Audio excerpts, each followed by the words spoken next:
Islamic friendly ആയിട്ടുള്ള gym open ആവാൻ പോവാണ്. ഏകദേശം പണികളൊക്കെ കഴിയാനായി. അപ്പം കുറെ പേര് എവിടെയാണ് ലൊക്കേഷൻ എന്ന് ചോദിച്ചിട്ടുണ്ടായിരുന്നു. ലൊക്കേഷൻ വരുന്നത് പാലക്കാട് ജില്ലയിൽ പുതുനഗരം എന്ന് പറയുന്ന സ്ഥലത്താണ്. അതെ, ഇസ്ലാമിക് ഫ്രണ്ട്ലി ജിം. ഇനിയിപ്പോ ഹിന്ദു ഫ്രണ്ട്ലി ജിം, ക്രിസ്ത്യാനി ഫ്രണ്ട്ലി ജിം, എന്തൊക്കെയാണ് അവിടെ നടക്കുന്നത്? പാട്ടുണ്ടാവില്ല. നമുക്കറിയാം, ഈ ജിമ്മുകളിലൊക്കെ പോകുമ്പോൾ എപ്പോഴും ആളുകൾ വർക്കൗട്ട് ചെയ്യുന്ന സമയത്ത് ബാക്ക്ഗ്രൗണ്ടായിട്ട് മ്യൂസിക് എപ്പോഴും ഉണ്ടാവും. അവർക്കത് ജിമ്മിൽ അനായാസം വർക്കൗട്ട് ചെയ്യാൻ ഒരു ഊർജ്ജം പകരുന്നത് കൂടെയാണ് ഈ മ്യൂസിക് എന്നുള്ളത്.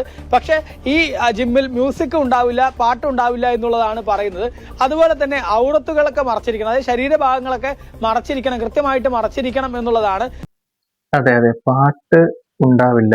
പ്രത്യേകതരം ഭക്തിഗാനങ്ങളായിരിക്കും പ്ലാൻ ചെയ്യുക. പിന്നെ ശരീരഭാഗങ്ങളെല്ലാം മൂടി പുതച്ചിട്ട് വേണം ജിമ്മിലേക്ക് വരാൻ.